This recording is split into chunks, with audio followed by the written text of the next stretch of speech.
monde, c'est Marcelo de Marcelo Studio. C'est encore une autre soirée ici avec moi. Et aujourd'hui, c'est une soirée spéciale parce que c'est un an avec moi. Un an des mercredis qu'on parle des filages, on parle des fibres naturelles, on parle des choses qui nous passionnent, on parle des arts textiles. Et je suis fier d'être ici avec vous parce que ça me fait du bien, ça fait bien à beaucoup de monde. Il y a beaucoup de gens qui me suivent déjà depuis 54 semaines qu'on travaille ensemble. Et pour rien de moins qu'on apprend beaucoup ensemble. Aujourd'hui aussi, comme vous savez, je suis passionné des fibres et j'aime partager beaucoup de choses avec vous. Aujourd'hui, j'aimerais partager des gens que je connais dans ce parcours et on va voir des invités que j'avais parlé. Marie-Hélène Jacques, Marie et André Asselin, des couleurs locales. Ce sont deux agricultrices de la région de Québec qui travaillent avec de la teinture naturelle et avec des plantes, la teinture naturelle des plantes locales. Rien de plus que pour renforcer mes valeurs, qui est de travailler avec des choses locales et des choses qui sont proches de chez nous, et en plus des choses qui renforcent mes valeurs, de travailler des choses d'ici, des choses de chez nous. Et quoi d'autre? J'ai reçu un cadeau. Oui, j'ai reçu un cadeau par la poste qui je veux... Attends une minute. Voilà la boîte. On va l'ouvrir ensemble à la fin. OK? Donc, sans plus tarder, je vous laisse les gens embarquer dans la présentation avec moi. Je vous vois ici qui est déjà en ligne. On a déjà quelques personnes. Vous pouvez dire bonjour. Je suis toujours ici en direct avec vous. Et je veux inviter avec moi les deux filles qui sont déjà là avec nous pour être présents avec nous. Donc, au plaisir d'être ici avec nous, Marie-Hélène et aussi Marie-André des couleurs locales. Bonsoir. Salut, salut. Allô, comment allez-vous? Bien, comment? Ça va très bien, c'est mon premier Facebook Live, je suis un petit peu excitée.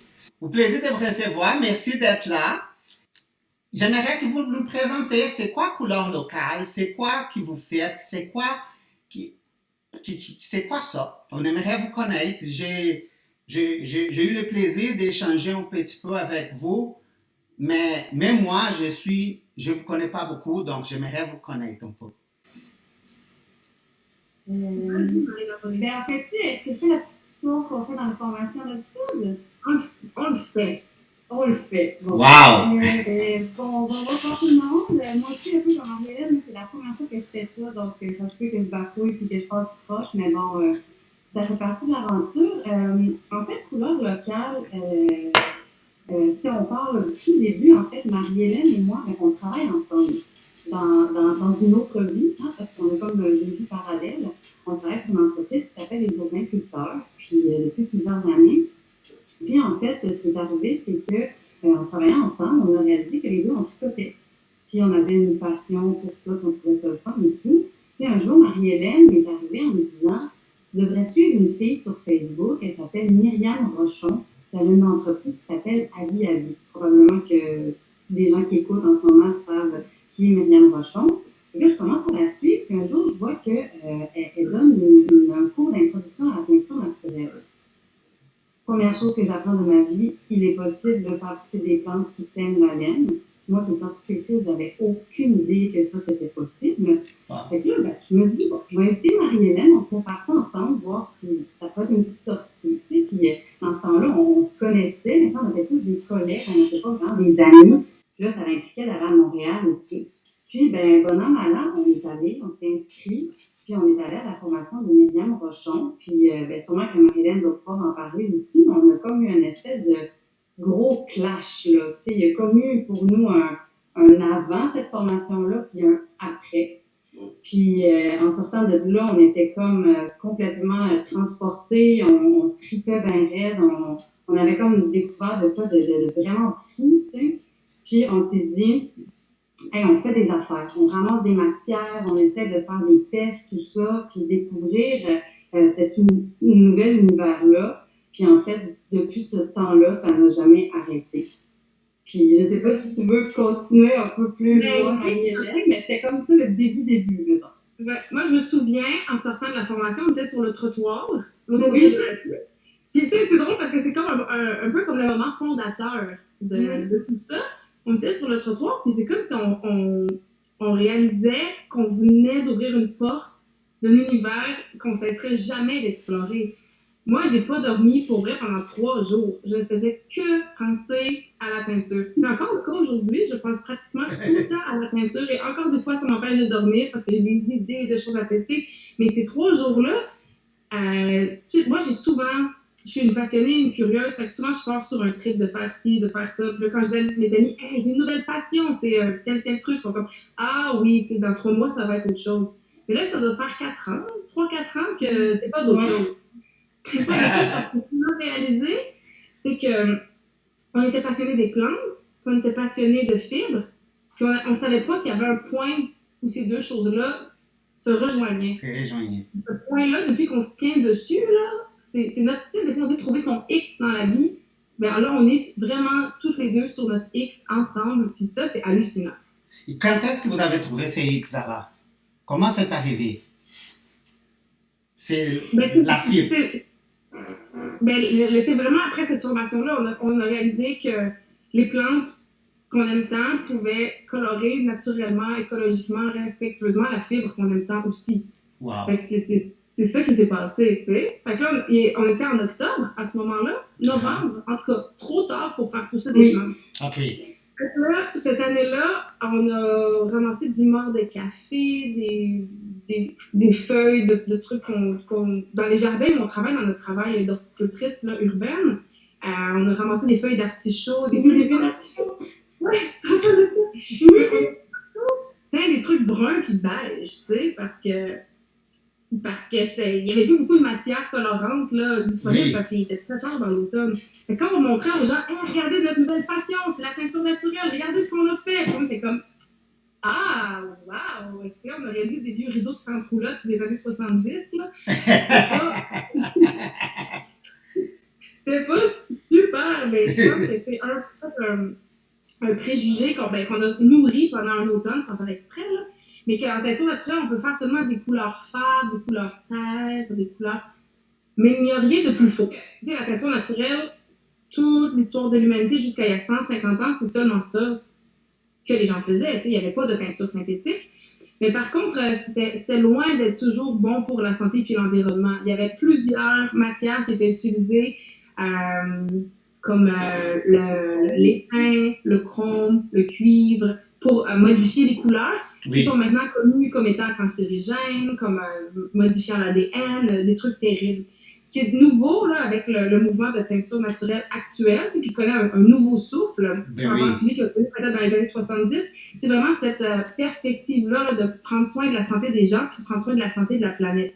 Oui. Il y a des recettes qui sont historiques, qui ont un certain intérêt aussi pour les gens qui font des reconstitutions muséales, qui vont essayer de restaurer les textiles, restaurer les tapisseries anciennes. Ils doivent connaître ces recettes-là du passé qui utilisent des ingrédients peu recommandables aujourd'hui pour préserver ce patrimoine-là. Mais aujourd'hui, nous, on s'impose des règles très, très strictes, autant au point de vue des recettes, des plantes utilisées que des fibres choisies là, pour que cette démarche-là de peinture naturelle soit écologique vraiment. Oui, et c'est un aspect que la plupart des gens ne prennent pas en compte de ce côté toxique du naturel qui est très important et qui fait partie de nos valeurs d'aujourd'hui et qui les gens ne prennent pas en compte dans leur perspective parce qu'ils disent parce que c'est naturel, le cuivre est naturel, l'uranium est naturel également. Ouais. Puis tu sais, on peut aussi le mettre à l'envers où des fois les gens vont dire que c'est synthétique ou que c'est chimique et vont dire que c'est dangereux. Mais ça aussi, tu sais, il y a des choses synthétiques qui sont tout à fait inoffensives. Fait que l'important, c'est de s'informer, c'est de bien connaître les matières. Puis c'est un peu ça qu'on fait depuis 3 ans. On a lu une quantité innombrable de livres, regardé des heures de vidéos. Tu sais, on est autodidacte, mais on est hyper sérieuse. Puis on a une approche vraiment comme cartésienne, tu sais. Oui. Peut-être, mais en tout cas, je parle pour moi, là. Je pense qu'à quelque part, moi, il y a un artiste, mais aussi une scientifique, vraiment, là. Fait que Toi, Marie-André, En fait, je pense que, tu sais, on pourrait peut-être faire le parallèle par rapport, mettons, au choix de nos fibres. Tu sais, comment ça a évolué, puis tout ça. Tu sais, mettons, quand on a commencé, c'est sûr qu'on a testé plein de plantes et tout. Puis, je pense que la première année qu'on a teint de la laine, peut-être pour en vendre, tu sais, là, les gens aimaient ça, faire des bas. Fait qu'on a acheté de la laine avec du nylon. Où là, il y avait la mode, j'allais dire du mohair, mais c'est pas ça que je veux dire. Les gens, quoi? Le mérino, tout ça. Puis là, tu sais ça, le mérino, par exemple, c'est une fibre qu'il faut acheter à l'extérieur, qui vient de très loin, puis tout ça. Là, on a comme fait ça pendant un an, puis rapidement, on s'est dit, OK, non, on accorde tellement d'importance à tout le processus, là. Je sais pas si, en tout cas, on l'a pas encore dit, mais souvent, Marie-Hélène et moi, on part nos plantes de la graine. Fait que là, après ça, il y a tout le processus de faire pousser la plante, extraire la peinture et tout. Fait que c'est sûr que le produit sur lequel on transpose, ça doit refléter nos valeurs. Fait que c'est plate, mais comme après une année, par exemple, on a décidé de plus teindre la laine avec du nylon dedans, de juste prendre la laine canadienne ou québécoise. Fait que, tu sais, tranquillement, tu sais, on resserre justement nos critères, mais pour nous autres, c'est ce qui fait le plus de sens aussi par rapport à ce qu'on fait, tu sais. vous savez, au fond, c'était la peur qui nous a fait prendre ce niveau-là. La peur? Peur de quoi? Oui, la peur de pas. Mais, Ça a l'air un peu fou, comment je dis, mais la peur de pas être aimé ou que nos produits soient pas aimés. Au début, on se disait, oh, mais les gens vont vouloir piloter des bas, parce qu'il n'y a pas de nylon, ils vont dire, oui, mais là, mes bas vont trouer. Si les gens, on n'a pas de mérino, ils vont dire, oh, mais moi, je porte juste du mérino, la laine, c'est piquant, fait que moi, je veux juste du mérino, c'est la seule laine qui est douce à mon avis. Donc, comme on avait peur que les gens aiment pas nos laines, si on les faisait 100% selon nos valeurs, on a fait des compromis au début. Puis maintenant, là, honnêtement, on s'en fout. Maintenant, on fait des choses que nous, on aime, dont on est fiers d'un bout à l'autre, de A à Z. Puis les gens qui les aiment, ça va être eux, nos clients. Les autres, ben, ils iront acheter ailleurs. Voilà. Je pense que ça doit être comme ça aussi. Et c'est comme ça que je me positionne aussi. Avant, j'étais trop inquiet de plaire à tout le monde de mes produits, de mes valeurs et de la manière comment je pense. Et je voulais faire plaisir à tout le monde et faire beaucoup d'amis. Mais c'est pas grave si les gens m'aiment pas parce que j'ai des valeurs. Je pense que c'est mieux d'avoir des valeurs et avoir moins d'amis, mais avoir des amis qui sont de qualité et qui partagent la même vision que moi. Parce que les gens qui ne partagent pas la même vision que moi, on ne va pas s'identifier, on ne va pas aller bien ensemble. Vous parlez d'une chose et c'est la chose qui m'a plus attiré l'attention dans votre travail. En plus de tout le processus de couleurs locales parce qu'il travaille avec des couleurs des plantes d'ici. On n'a pas besoin d'aller ailleurs pour chercher des couleurs. Vous allez voir tantôt, là, attendez, parce que c'est des couleurs magnifiques. C'est quoi les plantes du Québec qui ça pourrait nous intéresser pour des couleurs? Oui, on peut faire la distinction entre les plantes indigènes, comme des plantes qui viennent du Québec, et les plantes qui sont exotiques, dans le sens qu'elles viennent de l'extérieur, mais on peut les cultiver au Québec. Et nous, il y a des plantes qu'on va récolter en nature, parce qu'elles poussent toutes seules, ce serait fou de prendre de l'espace dans notre jardin pour les faire pousser, puis d'autres que vraiment, là, on doit cultiver pour les avoir. Je peux vous présenter des plantes indigènes en premier. Oui. Ouais, je ne sais pas si vous voyez bien la couleur. Récoulez un petit peu. Avec la tache chez moi. C'est un beau brun. Oui, récoule et penche un petit peu vers l'arrière, comme ça la lumière va... Oui, comme ça. Oui, wow. La lumière divine. C'est ça. Donc, ça, c'est un arbre qui pousse peut-être plus au sud du Québec, mais des spécimens cultivés ici, plus au nord. Là. Nous, on est dans la région de Québec. C'est teint avec le brou du noyer noir. Donc, c'est l'écorce qui va être autour de la noix. Puis on ne dit pas la broue, on dit vraiment le brou. Ça donne des couleurs hyper saturées, hyper belles. Puis, tu sais, ça tombe par terre, on a juste à les ramasser. Là. Ça, c'est pas compliqué, mais on vous dira jamais où sont les noyers qu'on connaît à Québec parce que, ben, c'est ça. Hein, c'est comme les cueilleurs de champignons, ne disent pas où est-ce qu'elle est leur table. Là. Il va falloir nous torturer si vous voulez savoir où sont les quelques noyers noirs qu'on connaît. Mais il y en a pour tout le monde. Là. Je suis chanceux, j'ai des noyers noirs sur mon terrain. C'est vrai? Oh! Pas des noyers cendrés, là, des noyers noirs. J'ai planté avec mes mains. Wow! Fait que Oh! c'est ça. Puis, Bravo! Oui, j'en ai un qui a 10 ans. Je récolte beaucoup de noix déjà depuis 3-4 ans. Et j'ai d'autres qui sont jeunes. super. Oui, Puis ça, c'est une teinture qui n'a besoin d'aucun mordançage. oui. Parce que là, je pense qu'on va aller loin là-dedans ce soir, mais il y a 3 grandes catégories de teinture. Si on parle du procédé ou de ce qui est nécessaire pour que ces molécules-là adhèrent à la fibre. Puis il y a une catégorie dans laquelle, malheureusement, il n'y a pas tant de plantes locales qui sont dites des teintures directes, comme le noyer. Il y a des gens qui disent qu'ils sont jaloux de moi à cause de mes noyers noirs. Ben là, on est plus Mais calme. c'est au mois d'août, hein? Oui. Mais Mais je connais des pépinières qui en vendent des arbres de noyers noirs. Là. Et c'est vraiment pas cher. Ici à Masquinongé, pas loin de chez moi. OK. Puis, un des avantages du noyer noir aussi, c'est que, en tout cas, il y a tout un espèce de ratio à respecter, une quantité de matière à comme récolter pour pouvoir teindre la laine. Mais par exemple, le noyer noir, c'est tellement puissant, c'est tellement On n'a fort. pas besoin de beaucoup. Il y a comme tellement de teinture là-dedans que t'en as besoin d'une quantité qui est quand même vraiment moindre. Fait que ça, c'est comme un avantage. Là, on va peut-être l'aborder plus tard, mais par exemple, si on teint avec des fleurs, ben là, on parle d'une récolte et de quantité là, vraiment, vraiment plus importante pour avoir un résultat satisfaisant. Oui. Vas-y, Marilyn. Pour un écheveau, ça peut être des milliers de fleurs. Là. Milliers de fleurs. Ouais. Tandis que pour un écheveau, ça prend peut-être 5, 6, 7 noix. C'est quand même plus raisonnable. Plus raisonnable. Là, je vous montre 3 écheveaux d'un coup, C'est magnifique. mais les 3 sont peints avec la même plante. Donc, les 3 sont peints avec de la verge d'or. Et pour obtenir ces couleurs-là, c'est différentes astuces qui ont été utilisées, comme celui-là, le jaune. C'est vraiment la fleur comme telle, la fleur de laine mordancée à la lin. Celui-là, c'est le même procédé, mais à la fin, on a ajouté du fer dans le bain de peinture, donc il y a verdi. Puis, celui-là, il a l'air vert, un peu, mais en fait, c'est seulement le jaune. C'est juste que la laine sur laquelle on a teint, elle était grise à la base. Donc, on C'est joue magnifique. avec la façon dont la lumière, dont les couleurs se marient. Donc, si on teint en jaune sur du gris, ce qu'on voit, finalement, c'est du vert.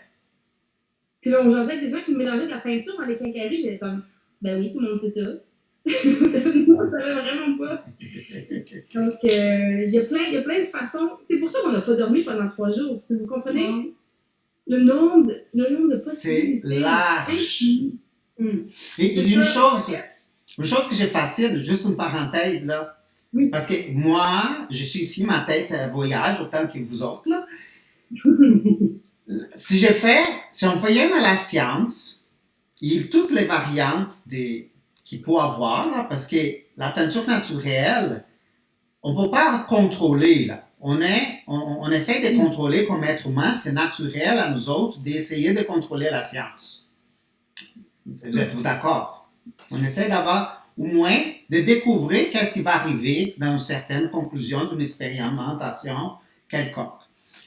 Et, dans la teinture naturelle, on a la couleur qu'on désire, la plante qu'on va travailler, la laine, et on a une idée parce qu'on a plein de recherches qu'on a déjà faites, et on essaie d'avoir quelques contrôles de ça. Par contre, on a plein de variantes. Hein? C'est la chimique, même si c'est naturel.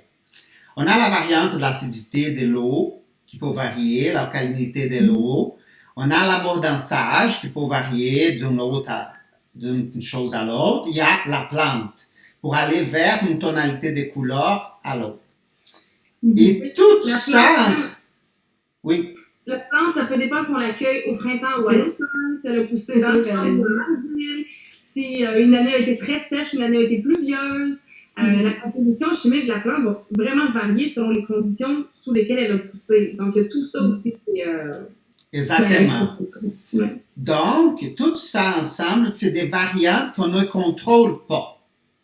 Et je lis dans un livre, et là, je pose une question plus poussée là, dans la technique, j'aimerais votre opinion.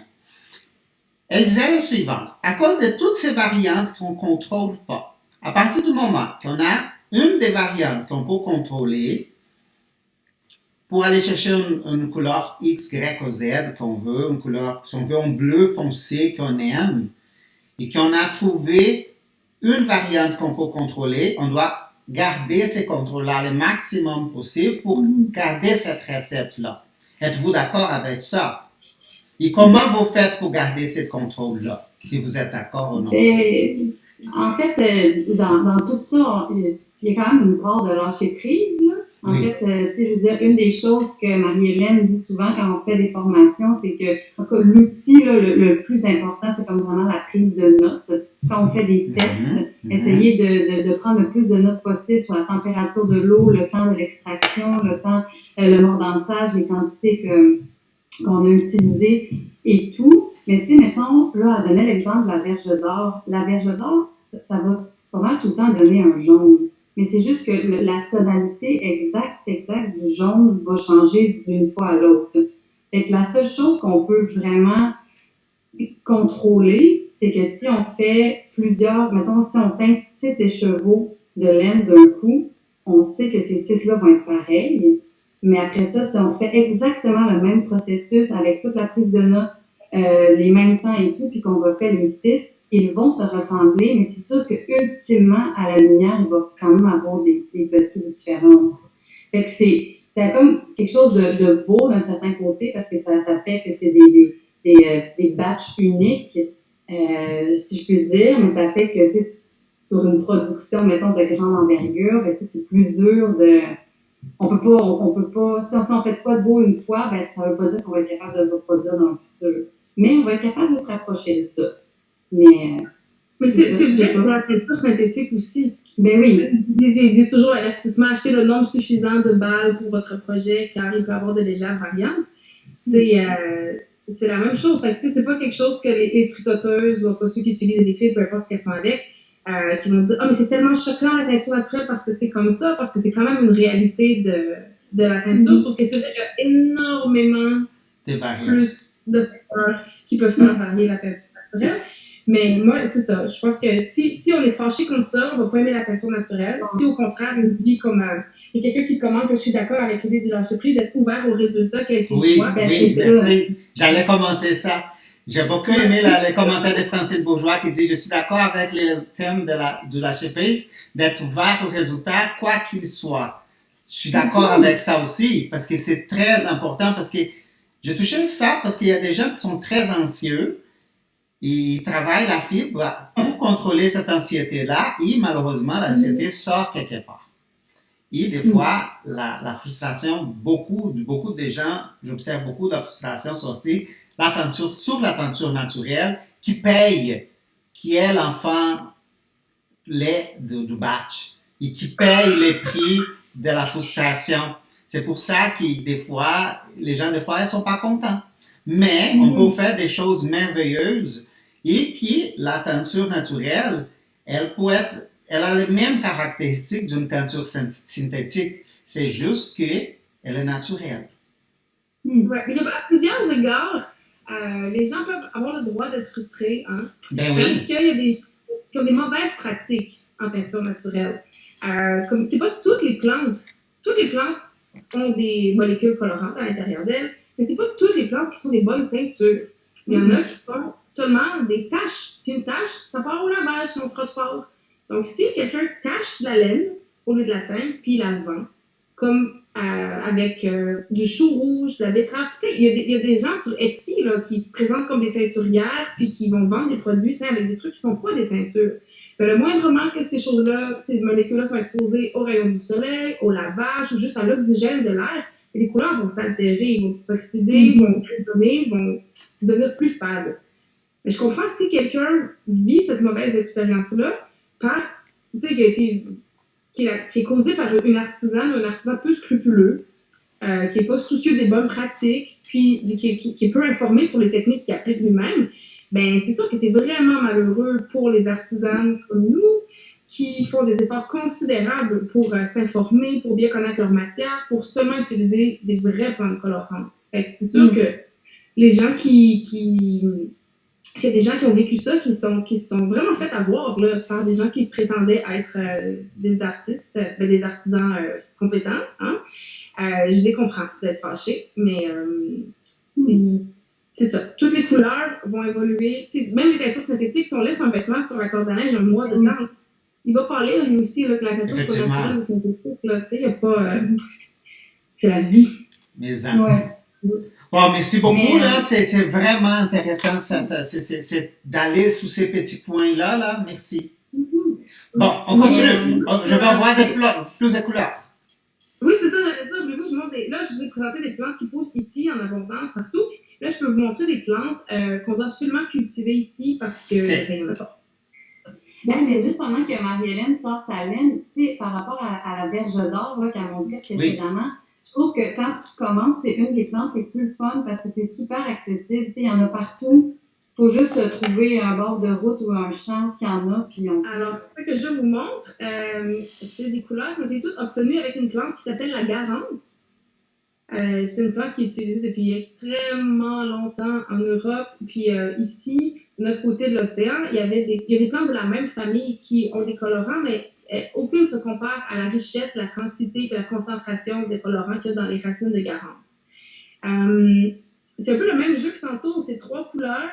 Puis la garance, c'est vraiment comme un couteau suisse. Là. On peut faire énormément de couleurs avec celle-là. Là, je vous en montre 3. Donc, il y a mordancé à la main, comme ça, qui donne une espèce de fuchsia, disons, dans ce cas-ci. Après, des fois, quand le bain en teinture est tellement, tellement riche, quand on sort de la laine, on regarde la couleur de l'eau et on se dit, il y a encore de la couleur là-dedans. C'est ce qu'on appelle un bain d'épuisement.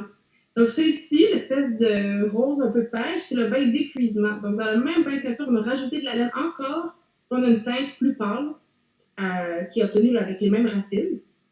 Puis celle du milieu qui est un peu lilas, mais c'est le même truc que tantôt, du jaune sur le gris qui donne un vert. Là, c'est du rose sur du gris qui donne un peu un mauve. Fait que tout ça, c'est la même plante, mais ça se décline encore une fois en plusieurs couleurs. Là, je vous dis des secrets, là.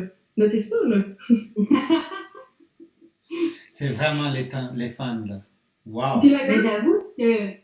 Mais j'allais juste dire que de teindre sur la laine grise, c'est comme un peu notre découverte de l'année qui nous a vraiment fait triper. Parce que ça a comme ajouté un volet de plus sur comment exploiter la couleur. Mais ça, c'est quelque chose de super simple. Mais en tout cas, moi, ceux-là qu'on a teints sur du gris, ils m'ont vraiment fait triper cette année. C'est cool, tu sais.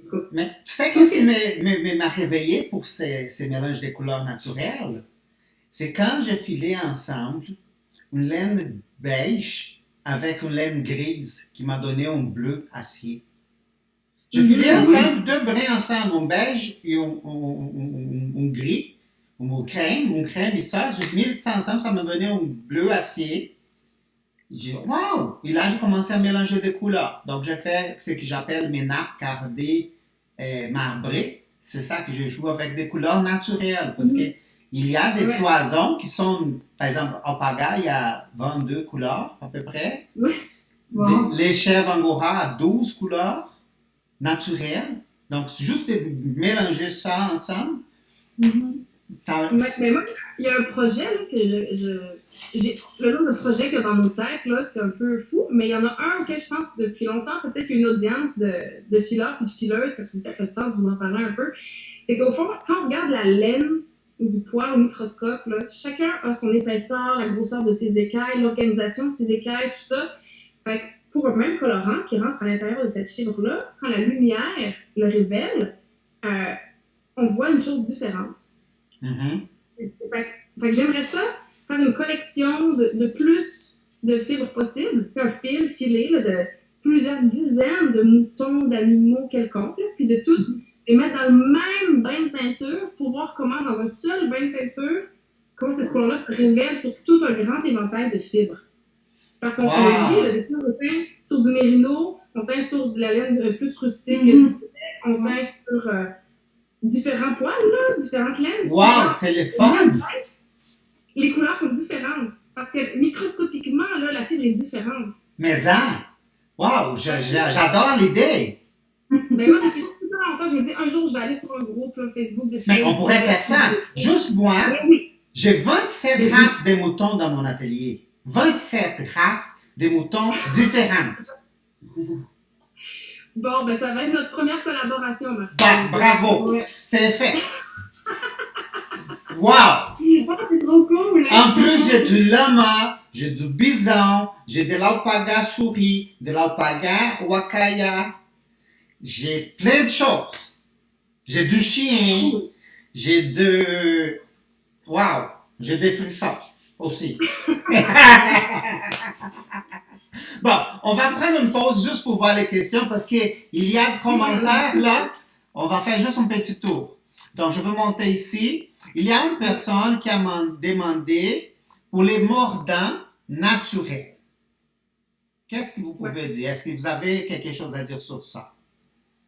Ouais, ben ça dépend qu'est-ce qu'on veut dire par naturel. C'est ça, j'allais dire la même chose.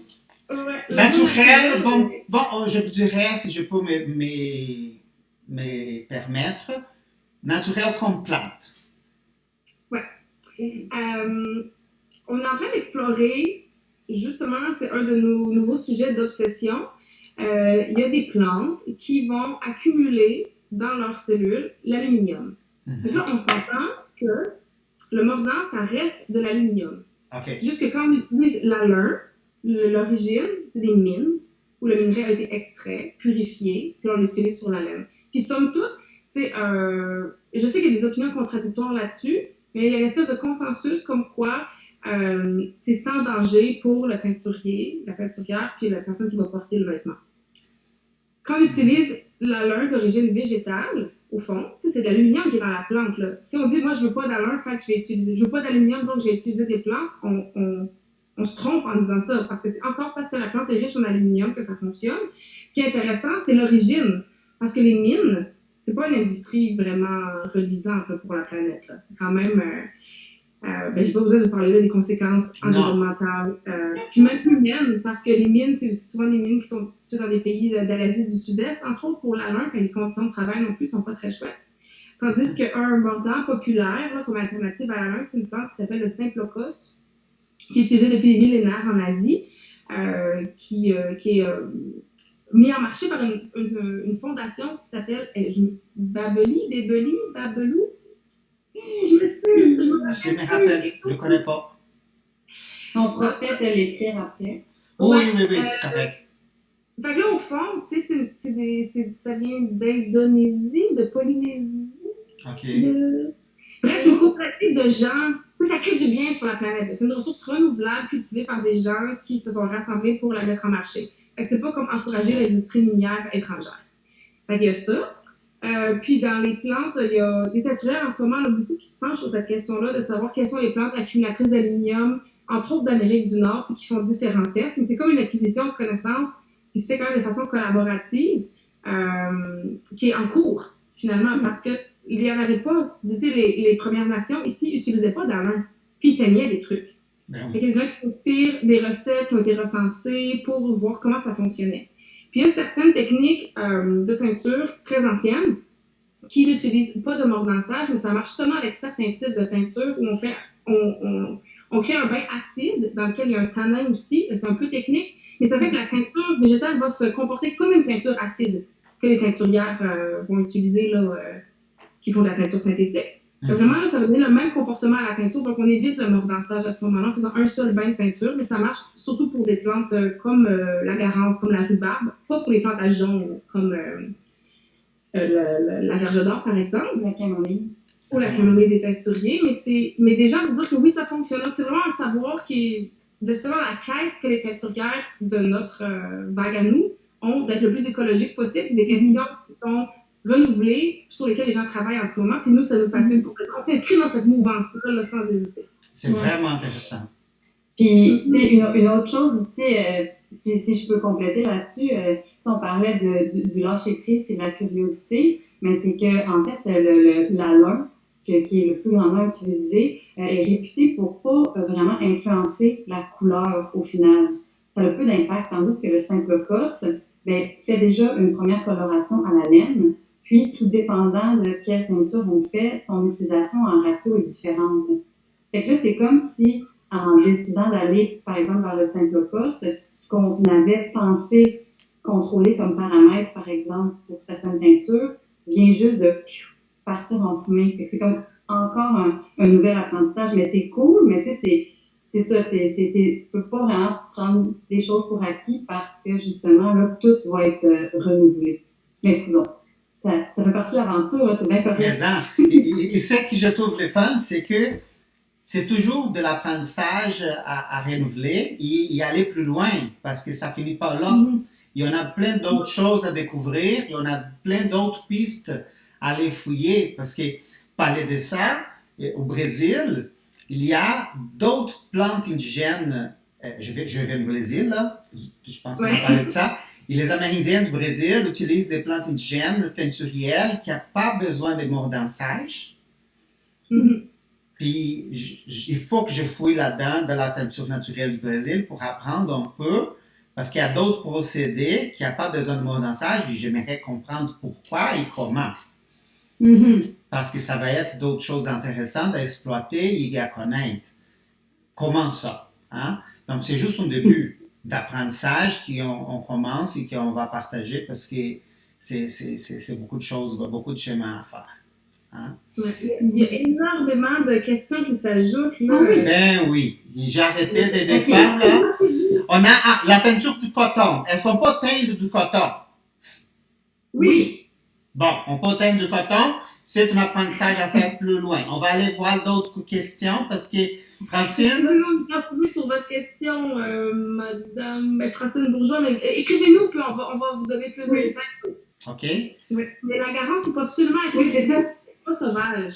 Et il faut vraiment la semer. Puis là, je vais peut-être vous décevoir, mais il faut attendre au moins 3 ans avant de la récolter. Donc, nous, cette année, on a fait notre première récolte de garance. Puis, on en plante à chaque année. Il faut être certain de pouvoir en récolter à chaque année. Mais il faut que la plante ait une certaine maturité là, pour être récoltée. Donc, plantez-en maintenant, tout de suite. Je veux dire, ce printemps. Faut pas attendre. Le plus important, c'est de commencer. Une fois qu'on commence quelque chose, le temps passe vite. OK? Nancy, avez-vous des livres suggérés pour méthode des plantes? Ça, on a déjà échangé des informations, moi et Marie-Hélène. Mm-hmm. On a quasiment la même bibliothèque, là. Donc, on peut partager les choses. On pourrait faire une post avec les meilleurs livres, à notre avis, si vous voulez. Oui, on pourrait faire ça ensemble. D'autres questions? Ah, Nancy, est-ce qu'on peut faire des concentrés pour déteindre le reste de l'année? Ah ben là, ça, c'était la fameuse question, la petite porte qu'on n'avait pas encore ouverte, c'est ça? Ben, pas vrai. En fait, nous, on conserve les plantes séchées. C'est possible de faire des extraits de colorants qui peuvent se conserver, mais nous, on le fait pas. C'est pas quelque chose qu'on maîtrise, qu'on connaît. Mais là, on a une nouvelle passion. Oh! Qui peut on peut utiliser ça pour teindre de la fibre, mais c'est un peu... On va vous l'expliquer au fond. Peux-tu, Marie-André... Ben là, en fait, c'est ça, c'est que dans notre quête de compréhension de cet univers, maintenant, on fait certaines formations en ligne, tout ça. Puis récemment, on a fait une formation qui nous a permis de commencer à acquérir un certain savoir. En fait, qu'il était possible, par un procédé que je peux expliquer ici, d'extraire le pigment de certaines plantes pour créer une espèce de poudre pour le transformer en matériel d'art. Fait que là, notre nouveau trip, en fait, ça a été de chacune chez nous extraire de la teinture, du pigment de certaines plantes qu'on avait à la maison pour éventuellement essayer de créer de l'aquarelle pour peindre. Ouais. Fait au fond, c'est ça. Mais une teinture, c'est soluble dans l'eau. Si on met une teinture dans l'eau, c'est comme une tisane. Ça, c'est comme ça qu'elle voyage à travers les fibres. C'est comme ça qu'elle les teigne. Et là, ce qu'on s'est mis à fabriquer avec les plantes teintoriales, c'est des pigments.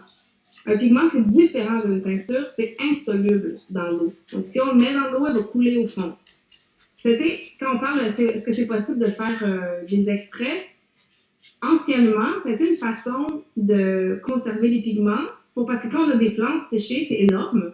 Mais quand on extrait le pigment, le volume rapetisse, mais toute la couleur est là concentrée. Puis on peut le resolubiliser, puis faire un bain de peinture, puis peindre du textile avec. Il n'y a pas d'intérêt aujourd'hui, à moins qu'on manque vraiment d'espace, à faire tout ce procédé-là de faire un pigment, puis de défaire le pigment pour peindre. Pour nous, c'est pas ça l'objectif, mais historiquement, ça a été une façon de conserver des peintures, puis surtout de les déplacer pour faire du commerce. Et nous, vraiment, notre ambition, c'est vraiment de voir comment les plantes tinctoriales peuvent servir à colorer du papier, en faisant des pastels, des peintures, des aquarelles, des encres. Puis, comment on pourrait aussi faire des produits pour la teinture du bois. On peut faire de la finition pour le bois avec ça. Fait que là, c'est toute notre nouvelle. Je me dis, je suis contente que notre nom, ce soit couleur locale, pas fil et fleurs ou fil et ou quelque chose. Parce que ça nous a réussi, parce que finalement, oui, notre première passion, c'est la fibre, mais au fond, ce qui nous fait capoter, c'est les couleurs que les plantes peuvent produire. Ça sert à d'autres choses. Ça devient de plus en plus excitant. Ben oui. Notre nouveau dada. Ouais, je trouve ça fantastique. Quand j'ai vu la photo sur votre Instagram, des petites assiettes colorées, et j'ai lu à propos de ça cet été, et que j'ai vu ça, j'ai fait le lien tout de suite avec cette idée que vous venez de partager. Puis, si les filles, elles sont smart en titi, et je suis vraiment content qu'ils embarquent en ça, puis ils vont loin, là. Ils vont loin. Et je sais, wow, je suis vraiment content que ça passe de même. Puis aussi, j'étais vraiment content quand j'ai vu ça, là. Et j'ai capote avec le travail que vous faites. C'est fantastique. Je pense que le Québec a besoin des gens comme nous, qui ont des visions, qui croient à ses valeurs, qui partagent ses valeurs et qui croient vraiment qu'il n'y a pas peur de dire ce qu'on aime et de défendre nos valeurs en public et de travailler fort pour ça. C'est beau ce que vous faites. C'est vraiment beau ce que vous faites et ça me fait plaisir d'avoir vous autres ici aujourd'hui pour parler de tout ça et de montrer ça à tout le monde.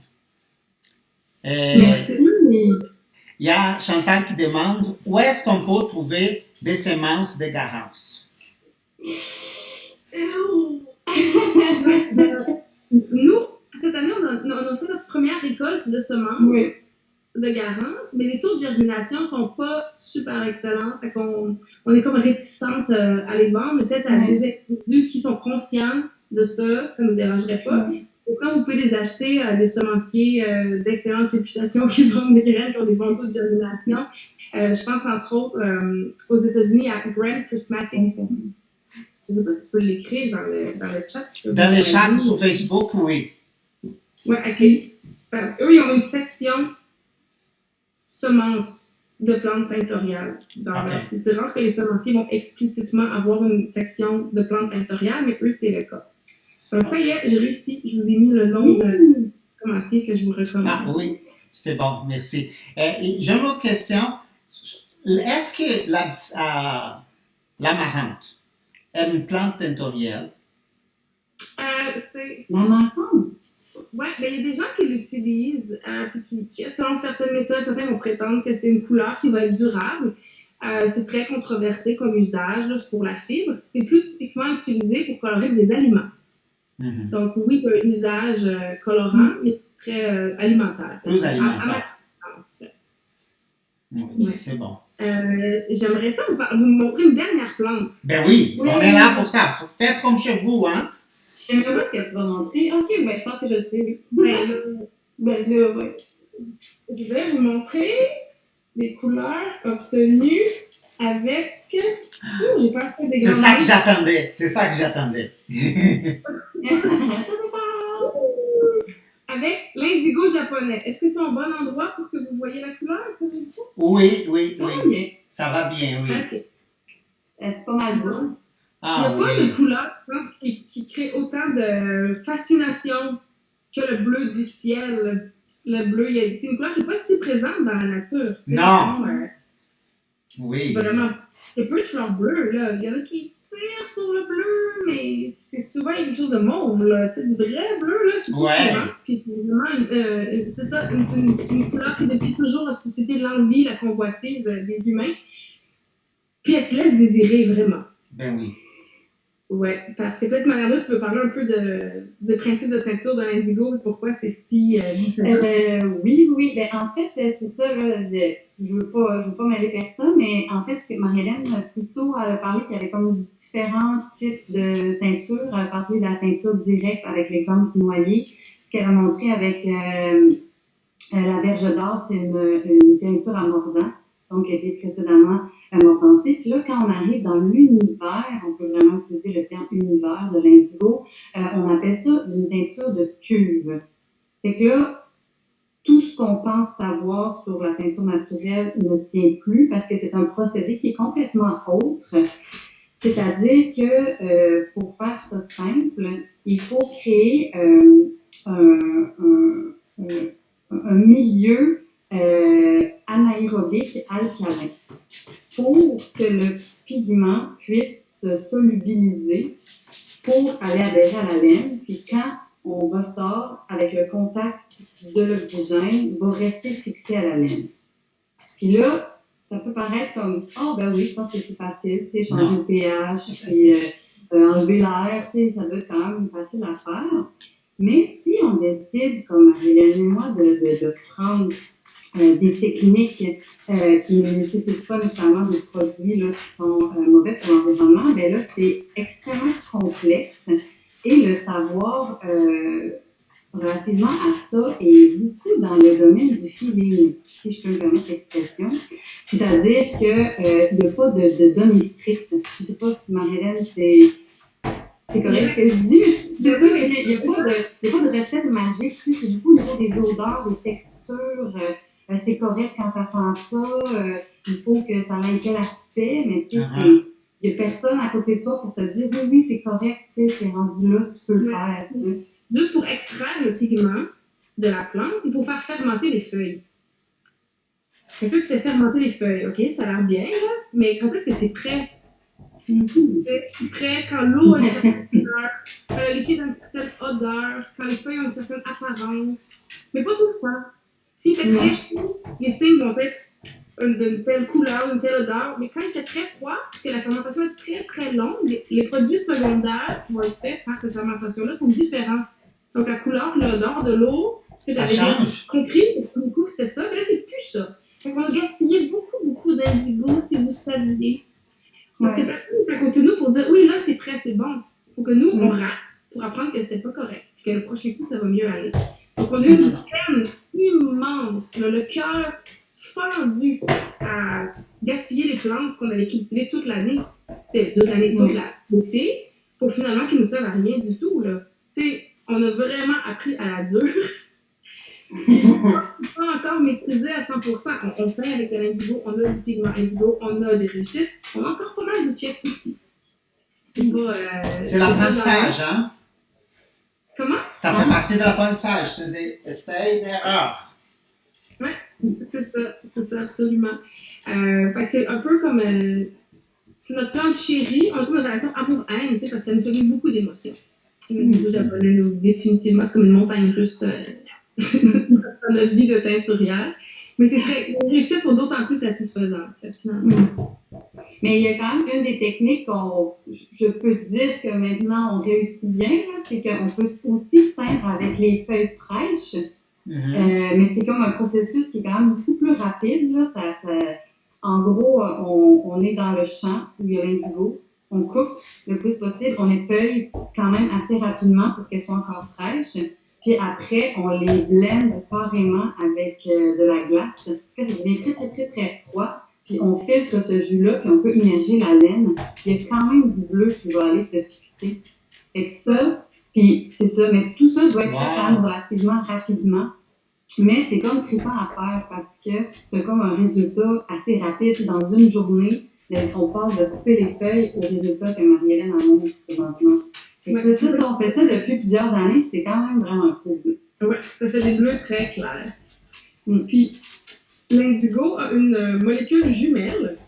Pour voir la molécule d'indigo, elle a comme une molécule miroir. Donc, elle est comme identique, mais symétrique, mais vous comprenez, c'est un peu difficile à expliquer. Cette molécule-là, elle est mauve, elle est pourpre. C'est une molécule qui s'appelle l'indirubine.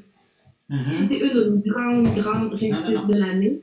L'interview, il y a très, très, très peu d'informations qui circulent à son sujet. Je suis même pas prête à vous en parler, en fait. Pour moi, c'est encore trop mystérieux, mes secrets, trop nouveaux, là. Un jour, on va peut-être donner de la formation puis aller jusque-là. Mais je vous la montre. Donc, dans les deux cas, c'est des techniques qui utilisent des feuilles fraîches. Donc, on a la molécule d'un côté, la molécule miroir ici, qui est mauve. Le voyez-vous? Les opposés. Ouais, c'est ça. C'est vraiment beau. Les contrastes, là, Hein? tricoter les deux ensemble, c'est magnifique.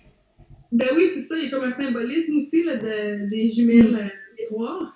Pour moi, ça c'était un de mes grands moments de ma vie de tatouage cette année. C'est quand j'ai vu la lettre mauve. Ça faisait des mois que je lisais sur le sujet, que j'essayais de comprendre comment on pouvait contrôler, comment on pouvait susciter ça, parce qu'on le fait des fois en faisant fermenter des feuilles sans faire exprès.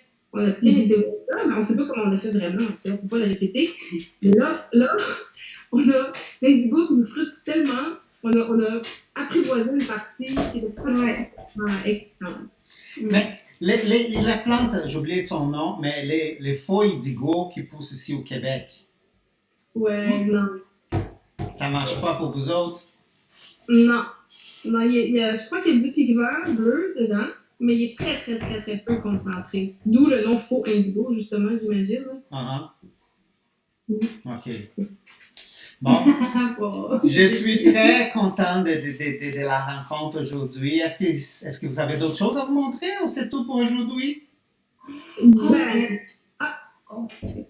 On pourrait peut-être parler de formation. Ben oui! On avait glissé en gros de ça. Peut-être en parler? Oui. En fait, ben c'est ça, depuis nos débuts, en fait, Marie-Hélène et moi, on a développé quand même une offre de formation là, sur beaucoup en lien avec l'introduction à la teinture naturelle et tout. Puis on en a quand même donné plusieurs fois, mais là, vous savez, cette année, c'est un petit peu différent. Puis récemment, on a fait un sondage, en fait, sur notre page pour voir un peu l'intérêt des gens, peut-être avoir une formation à distance. Puis aussi, on a déjà eu des gens de quand même ailleurs au Québec, genre à Sept-Îles, viendraient vous faire une formation et tout, mais c'est comme un petit peu impossible. Puis là, ben, on a décidé, dans le fait, de prendre ça de front, puis d'offrir une formation en ligne, finalement. Puis ben là, je pense qu'on peut l'annoncer ici. On planifie offrir cette formation-là au début de 2021.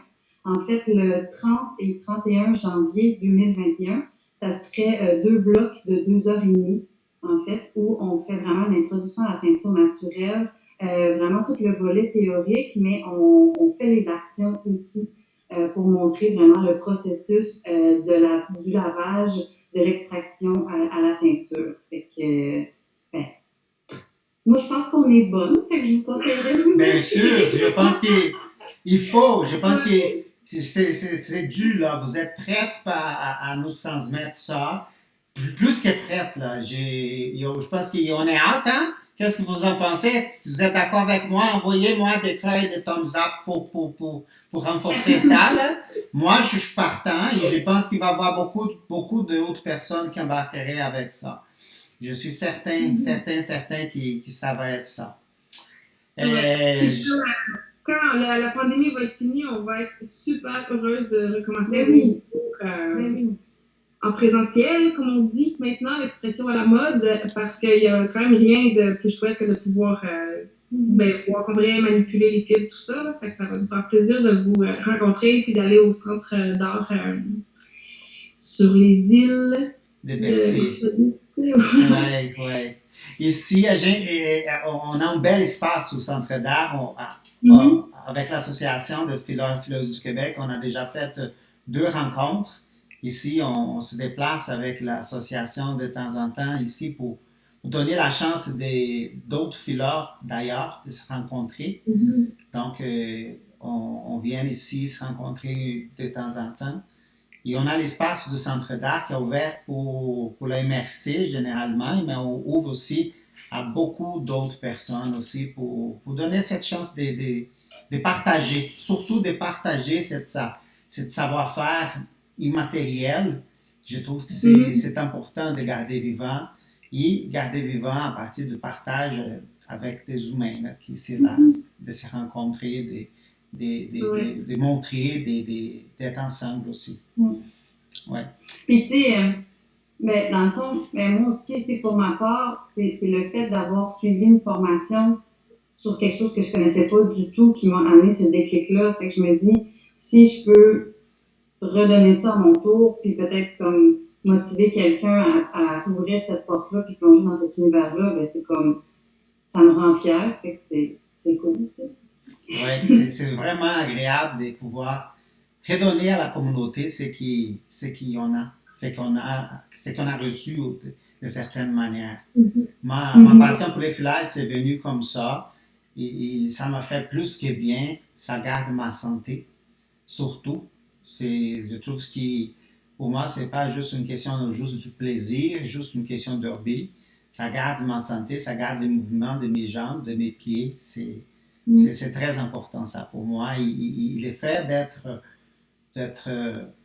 un pédagogue, d'être enseignant, d'avoir cette facilité de transmettre, et pour moi, c'est un immense plaisir de faire des lives du mercredi, du lundi, une opportunité de revivre ma salle de classe ici avec tout le monde.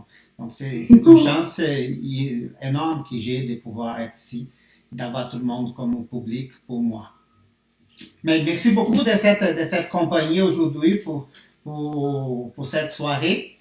Je vous invite à rester avec moi. J'ai eu un cadeau aujourd'hui pour ma fête. Oui, et je veux l'ouvrir. Elle est où? J'ai mon ciseau. Et je vais ouvrir ma boîte. J'ai hâte de voir c'est quoi que j'ai reçu comme cadeau. C'est un cadeau qui est venu de France. J'aimerais remercier les publics de France qui m'ont envoyé ça comme cadeau. C'est très, très, très gentil d'avoir pensé à cette petite cadeau pour me remercier pour les rencontres que je fais à chaque semaine. Pour mettre ce sens-là pour garder l'anonymat de la personne. Oh, wow!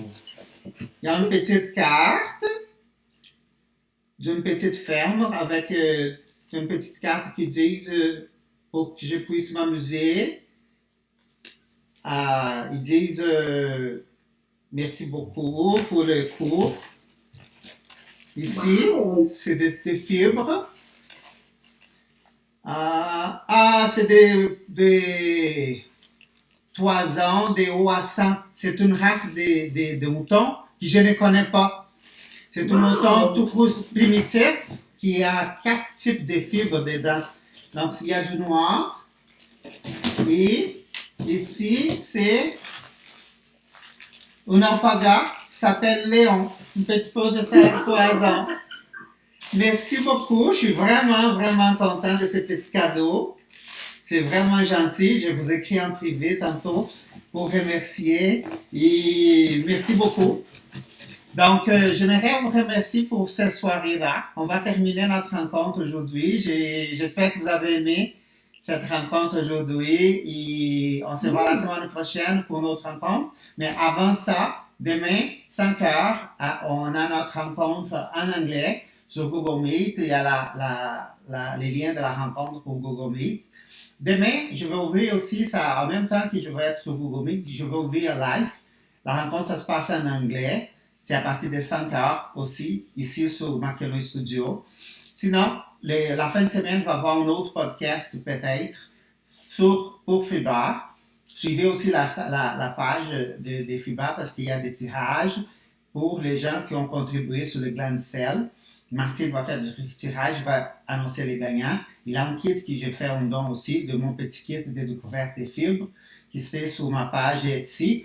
J'ai baissé mon prix de mes fibres, donc si vous voulez faire un petit survol sur ma page Etsy, il y a de nouveaux prix parce que je trouvais que c'était un peu cher. Donc j'ai revenu à la réalité là. Donc vous pouvez faire un petit survol sur ma page Etsy. Sinon, on se voit lundi pour une autre rencontre sur notre spin along, notre atelier de filage pour apprendre à filer les 51 fibres avant d'abandonner les flashs. Merci beaucoup à vous deux, Marie-Hélène, Marie-André. Les coordonnées des filles sont là. Merci à tout le monde. Merci tout le monde. À la prochaine. Et on se voit la semaine prochaine. Bye bye.